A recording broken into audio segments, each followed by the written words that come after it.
un moment, algérienne. Il faut arrêter un moment quand même. Mais c'est une double humiliation pour les pieds Non, il noirs. faut arrêter un moment. L'histoire de l'Afrique, comment la situation qu'il y a en Afrique en ce moment ne correspond pas à tout ce que vous dites depuis tout à l'heure. La dépendance de la France par rapport à l'Afrique, l'histoire de la colonisation, le commerce triangulaire et tout ce qui s'ensuit. On ne peut pas rester et ne pas dire qu'il n'y a pas eu un crime quelque part ou qu'il n'y a pas eu quelque chose de fait. Je pense qu'on a un problème en tant que Français. Je te le dis. Par rapport à ça, on ne reconnaît pas forcément ce qui s'est passé dans l'histoire par rapport à tous ces pays-là. On a pillé l'Afrique, on l'a pillé encore jusqu'à aujourd'hui. Vous savez que le franc CFA, le franc africain, est jusqu'à aujourd'hui fait en France. C'est encore la France qui décide de quel argent on va donner à l'Afrique. Bien sûr. Mais à un moment, donc, tous les beaux discours, etc., qu'on entend tous les jours, c'est bien beau. Mais arrive un moment, ça va. Laisse parler la blanche un peu.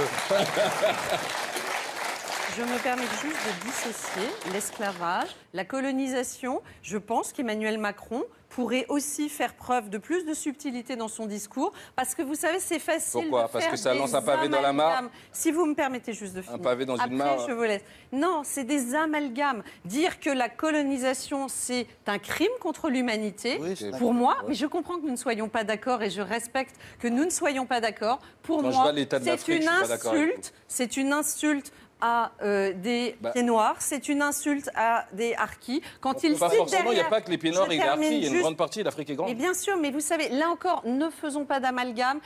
Vous savez, il faut se comparer aussi. La colonisation française peut s'enorgueillir d'avoir aussi dans ces pays apporter des choses par rapport à la colonisation anglaise. Exactement. Mais non, mais moi, il y a juste un problème. C'est pas apporter, c'est imposer. Je pense que... C'était pas une bande de sauvages qui était dans ce continent. Je pense qu'il y a plusieurs volets. La France a plus pris qu'elle a donné à l'Afrique. Donc pour moi, l'esclavage... Chirac le disait dans un discours. Chirac est de droite. L'esclavage, c'est des chaînes. La colonisation, c'est des chaînes mentales et culturelles.